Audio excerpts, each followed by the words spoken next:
बिस्मिल्लाहिर्रहमानिर्रहीम। प्यारे बच्चों, अस्सलाम वालेकुम। हमारी उर्दू की क्लास में आपको खुशामदीद कहते हैं। आज हम पढ़ेंगे उर्दू का गुलदस्ता सदाबहार तीसरी जमात के लिए। तो अपनी किताब खोल लीजिए सफ़ा नंबर 33 पर 33 पर। आज हम पढ़ेंगे सबक गर्मी की छुट्टियाँ। ठीक है, आप तो पूरी गर्मी से छुट्टियों पे ही हैं, लेकिन आपने इस लेसन की रीडिंग ज़रूर करनी है। ठीक है, तो शुरू करते हैं। इस बार हफ्सा, साद और दानिश ने ये सोच रखा था कि गर्मी की छुट्टियां गुजारने कोयटा जाएंगे। उन्होंने बड़ी मुश्किल से अपने अब्बू को राज़ी किया। इनके अब्बू की टांग का ऑपरेशन हुआ था। डॉक्टर ने इन्हें सफ़र की इजाज़त तो दे दी थी, मगर भारी चीज़ें उठाने से मना किया था। इसलिए उन तीनों बच्चों ने ये फ़ैसला किया कि अपने अलग अलग बस्ते बनाएंगे और इन्हें खुद ही उठाएंगे, यानी कि अपना अलग अलग जो ट्रैवल बैग है या बैग पैक है वो बना लेंगे और उसको हम खुद कैरी करेंगे, खुद उठाएंगे। हफ्सा के बस्ते में बहुत सी किताबें भी थीं।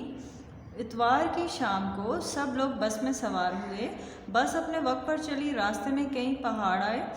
थोड़ी देर में रात हो गई, यानी कि कई पहाड़ और इस तरह के रास्ते आए। अंधेरे में सफ़र का मज़ा ही नहीं आ रहा था। ना तो बाहर कुछ देख सकते थे और ना सो सकते थे, क्योंकि टेप रिकॉर्डर का शोर सोने नहीं दे रहा था, यानी कि बस के अंदर म्यूज़िक वगैरह चल रहा था। बस सुबह 7 बजे कोयटा पहुंची। हफ्सा ने सड़क के किनारे लगे बोर्ड को पढ़ा, सरियाब रोड। बस रुकी तो सब मुसाफिर उतर गए। वो सब टैक्सी करके होटल पहुंचे, जहां उनके अब्बू ने एक कमरा लिया था। सब ने कुछ देर आराम किया। दोपहर को सब बाहर निकले। उफ़, इतनी शदीद गर्मी, इससे अच्छा मौसम तो कराची में था, उन्होंने सोचा। अच्छा, यहाँ से हमने एक पॉइंट सीखा है कि जब हम कहीं जाते हैं तो किसी स्टॉप पे उतरते हैं तो हमें भी जो रोड के साइड पे बोर्ड लगे होते हैं ना, साइन बोर्ड्स, वो हमें पढ़ने आने चाहिए। ठीक है, तो आप भी जब अपने पेरेंट्स के साथ कहीं जाते हैं तो आप वो जो बोर्ड लगे होते हैं ना, तो उनको पढ़ने की कोशिश किया करें। उससे एक तो ये होता है कि आपको बहुत सारे वर्ड्स आ जाते हैं, आपके पास एक वोकेबलरी जमा हो जाती है, और दूसरा फिर आपको ये भी पता चल जाता है कि ये कौन सी जगह है। ठीक है, तो जब आप 1-2 दफ़ा वहाँ से गुजरते हैं तो फिर आपके लिए ज़रा आसानी हो जाती है, आपको जगहों का पता चल जाता है। ठीक है, तो आइंदा से आपने भी साइन बोर्ड जो हैं वो रीड करने हैं रास्ते में जाते हुए। ठीक है, अब्बू ने एक आदमी से पूछा, लियाकत बाज़ार कहाँ है? इस आदमी ने हंसकर कहा, आप लियाकत बाज़ार में ही खड़े हैं। सब शर्मिंदगी से एक दूसरे को देखकर हंस दिए। अब्बू ने ज़ियारत जाने के लिए गाड़ी वाले से बात की। उसने अगले दिन सुबह आने का वादा किया। अगले दिन सब ज़ियारत के लिए रवाना हुए। ज़ियारत एक जगह है और ज़ियारत के लिए यानी कि देखने के लिए रवाना हुए। गर्मी बहुत थी, इसलिए जगह जगह गाड़ी रोककर झरनों से मुंह हाथ धोए। झरने, आप जब किसी ऐसे इलाके में जाएं जहां पहाड़ों के अंदर से, चट्टानों के अंदर से पानी बहता हो, तो वो उनको उर्दू में झरने कहते हैं। स्ट्रीम्स, आबशार जो होती है, तो वो पानी जो है वो बड़े एक फ़्लो के साथ पत्थरों में से फूट फूट के बाहर आ रहा होता है, तो उसको झरने कहते हैं। झरनों में से मुंह हाथ धोए और पानी पिया। रास्ते भर वो आलू बुखारे और सेब के बाग देखकर बहुत हैरान हुए और खुश भी। 3 घंटे बाद ज़ियारत पहुँचे। ज़ियारत बहुत खूबसूरत था। हर जगह सब्ज़ा ही सब्ज़ा था। दरख्त भी थे और गुलाब के पौधों की बाड़ें भी थीं। ठंडी हवा चल रही थी और हर तरफ खुशबू फैली हुई थी। दोपहर हुई तो उन्होंने एक होटल में खाना खाया। खाने के दौरान ही आसमान पर काले बादल छा गए और गरज चमक के साथ बारिश शुरू हो गई। वो सब बहुत खुश हुए। खाने के बाद साद और दानिश क्रिकेट खेलने चले गए। हफ्सा अपनी अम्मी के साथ टहलने लगी, यानी कि वॉक करने लगी। कुछ और बच्चे भी उनके साथ खेलने आ गए। वो लोग बलूची ज़बान बोल रहे थे। उनकी ज़ुबान उन्हें समझ में नहीं आ रही थी, यानी कि वो बलूची बोल रहे थे, लेकिन इन बच्चों को ये उर्दू स्पीकिंग थे, इसलिए इनको समझ नहीं आ रही थी, मगर फिर भी इनसे दोस्ती हो गई। शाम को सब कायद आज़म की रिहाइशगाह देखने गए। वहाँ पहली बार उन्होंने अखरोट के दरख्त देखे और सब बहुत हैरान हुए। वहाँ के मुलाजिम ने कायद आज़म की वो ख्वाबगाह खोल कर दिखाई जहाँ उन्होंने बीमारी के दिन गुजारे थे। ख्वाबगाह यानी कि उनका बेडरूम। साथ ही इनके डॉक्टर और मादरे मिल्लत मोहतरमा फातिमा जिन्ना के कमरे भी थे। हर चीज़ बहुत संभाल कर रखी गई थी। फिर सब रेस्ट हाउस वापस आ गए। रेस्ट हाउस यानी कि जब आप किसी पिकनिक स्पॉट के ऊपर जाते हैं तो कोई अपना कमरा लेते हैं वहाँ पे रेस्ट करने के लिए, दैट्स कॉल्ड रेस्ट हाउस। रात को सब ने बिस्तर में बैठकर खुश्क मेवे खाए यानी कि ड्राई फ्रूट्स खाए। दूसरे दिन भी घूमने गए। 4 दिन बाद ट्रेन के ज़रिए कराची वापस आए। ट्रेन का सफ़र बस से बहुत बेहतर था। रास्ते में बहुत सारी सुरंगें आईं जिन्हें वो गिनते रहे, यानी कि टनल्स जिनके अंदर से ट्रेन गुजरती है। अगर आपने कभी ट्रेन का सफ़र किया हो तो उसको सुरंग बोलते हैं उर्दू में। कराची पहुंचकर उन्होंने सब घर वालों को सफ़र का हाल सुनाया और साथ ही चेरी और खुश्क मेवे भी दिए। चेरी भी एक फल होता है, बिल्कुल छोटा सा रेड किस्म का, रेड कलर का। तो अब हमने इस चैप्टर की रीडिंग इसलिए की है कि हमारी जो रीडिंग स्किल है वो थोड़ी बेहतर हो जाए, और हमने इस चैप्टर की इमला भी लिखनी है। आपने अभी तक जितने चैप्टर्स की रीडिंग की है, पढ़ाई की है, उनके जो मुश्किल अल्फाज हैं उनको आपने अपनी रफ़ नोटबुक के ऊपर प्रैक्टिस करना है। आपने उनके जो मुश्किल अल्फाज हैं, ठीक है। अब सफ़ा नंबर 35 पर देखते हैं कि क्या है नए अल्फाज। सबसे पहले हमने अल्फाज मानी, जो इसमें नए अल्फाज हैं जो आपने पहले कभी कम ही पढ़े होंगे, उनके मानी देख लेते हैं और उनकी प्रैक्टिस भी करेंगे, ठीक है। झरनों, आबशारों, जैसे कि पानी जो पत्थरों के अंदर से ऊंचाई से नीचे बह रहा होता है, स्ट्रीम, आबशार। बाड़ें, कितारें, यानी कि पीछे हमने पढ़ा था ना कि बाड़ें लगी हुई थी फूल की, तो बाड़ें मीन्स कतारें, कतारों में गुलाब के फूल यानी कि क्यारियाँ बनी हुई थी और उसमें फूल लगे हुए थे। मादरे मिल्लत, कौम की माँ फातिमा जिन्ना का खिताब है। मादरे मिल्लत फातिमा जिन्ना को कहते हैं।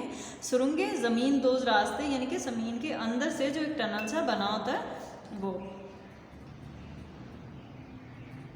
नेक्स्ट जो है वो है दुरुस्त जवाब के दायरे को पेंसिल से भरिए और खाली जगह में लिखिए। ये आपका HW है, ये आपने खुद करना है क्योंकि आपने इसकी रीडिंग करनी है, फिर इसको फिल करना है। सफ़ा नंबर 36 पर, सफ़ा नंबर 36 पर देखिए खुशखती। मदरजा शहरों और कुछ मुल्कों के नाम अल्फ़बाई तरतीब से दी गई जगह में खुशखत लिखिए। अल्फ़बाई तरतीब क्या होती है? अल्फ़ाबेटिकली, लाइक जैसे होता ना A से तरतीब से लिख के जी तक, इसी तरह उर्दू में अल्फ़बाई तरतीब होती है, जैसे अलिफ से, अलिफ के बाद बे, पे, ते, टे, से और इस तरह ये तक प्रॉपर तरतीब के साथ ये कहलाती है अल्फ़बाई तरतीब। इन अल्फाज और सबक के दूसरे पैराग्राफ की इमला के लिए तैयारी कीजिए। जैसे कि आपको मैंने बताया कि आपने आपके लेसन के अंदर जो डिफ़िकल्ट वर्ड्स हैं, जो मुश्किल अल्फाज हैं, उनकी आपने प्रैक्टिस करनी है रफ़ कॉपी के अंदर। अब यहाँ पे आपके पास जो लिखे हुए हैं शहरों के नाम, आपने क्या करना है, उनको यहाँ पे प्रैक्टिस में बुक में आपने प्रैक्टिस करना है और लिखना है पेंसिल के साथ जैसे, और इनको इस तरीके से लिखना है कि अल्फ़बाई तरतीब के साथ। इस्लामाबाद, अफ़गानिस्तान, अमेरिका और ईरान, ये तीनों जो चारों जो मुल्क हैं और ये इस्लामाबाद सिटी है, ये क्या है, अलिफ से शुरू हो रहे हैं। हमारा सबसे पहला लफ्ज़ है हरूफ तहजी का। उसके बाद बरतानिया, भारत, ठीक है। फिर आपने बे के साथ बरतानिया और भारत लिखा, फिर पे के साथ पेशावर, उसके बाद अगला कोई लफ्ज़ नहीं है, फिर हे आ जाती है, ठीक है। जीन चे के साथ है, कोई लफ्ज़ नहीं है। फिर हे के बाद हैदराबाद के बाद रे से रावलपिंडी, फिर लाम से लाहौर और मीम से मुल्तान। ये आपने अपनी कॉपी के अंदर, अपनी बुक के अंदर आपने लिखना है और इसकी प्रैक्टिस करनी है। इसके बाद कुछ ड्राई फ्रूट्स के नेम्स हैं उर्दू में जो आपने याद करने हैं। अखरोट, बादाम, पिस्ते, मूंगफली, चिलगोज़े, काजू, खुबानी और इंजीर, ये खुश्क मेवे हैं, ड्राई फ्रूट्स हैं। इनके नाम आपने याद करने हैं और इनको लिखने की आपने प्रैक्टिस करनी है, ठीक है। आपके सवालों के जवाब इस चैप्टर के और बाकी काम आपको मैनुअल की सूरत में दिया जाएगा जो कि आपने याद करना है। अगला है आपका पेज नंबर 37, कवायद। इसम, किसी चीज़, जगह या इंसान के नाम को इसम कहते हैं। मसलन पाकिस्तान, लड़की, अलमारी वगैरह। यानी कि किसी चीज़, जगह या किसी आदमी के नाम को क्या कहते हैं? इसम कहते हैं। इसम का मतलब होता है नाम। मदरजा तस्वीर को देखकर 6 इसम लिखिए। यहाँ पे तस्वीर को देख के हमने लिखना है 6 इसम लिखने, जैसे गुड़िया, गेंद, कलम, मेज़, किताब, कुर्सी, ठीक है। गुड़िया, गेंद, मेज़, कलम, किताब, कुर्सी। ठीक है, इसमें और भी बहुत सारी चीज़ें आप और भी लिख सकते हैं। ठीक है, बिस्तर, लिफाफा, इस यहाँ पे कश्ती नज़र आ रही है, छोटी सी टॉय जो होता है खिलौना, ये आप लिख सकते हैं। ठीक है, अच्छा जी, अब नेक्स्ट है ज़मीर शख्सी। किसी इंसान के नाम की जगह जो लफ्ज़ इस्तेमाल किया जाता है वो ज़मीर शख्सी कहलाता है। यानी कि यहाँ हम एग्जाम्पल पढ़ेंगे तो फिर हमें पता चलेगा कि ज़मीर शख्सी क्या है। नीचे दी गई खाली जगहों को पुर कीजिए। अली ने अब्बा जान को बताया बाहर आपके दोस्त खड़े हैं। अली ने अब्बा जान को बताया कि बाहर आपके दोस्त खड़े हैं। तो जो वर्ड आप है ये क्या है? ज़मीर शख्सी, यानी कि उसने अपने अब्बा का नाम नहीं लिया बल्कि उनको आप कह के बुलाया, तो इसको क्या कहेंगे? ज़मीर शख्सी। अम्मी ने मारिया से कहा आज हम समंदर पर पिकनिक मनाने जा रहे हैं। तो हम क्या है? ज़मीर शख्सी है। उस्ताद ने असलम और असद से पूछा आप दोनों कल स्कूल से क्यों गैर हाज़िर थे? अब उस्ताद साहब ने भी उनका नाम नहीं लिया, क्या इस्तेमाल किया? आप दोनों। ठीक है, अली ने कहा दादा जान आपका बहुत बहुत शुक्रिया, हम अपनी अम्मी का ख्याल रखते हैं। ठीक है, उसने यहाँ पे क्या ज़मीर शख्सी के तौर पे यूज़ किया? हम। तो सफ़ा नंबर 38 पे बच्चों सबक है मेरे हमसाए। इसकी भी हम रीडिंग करेंगे अभी, और इसकी भी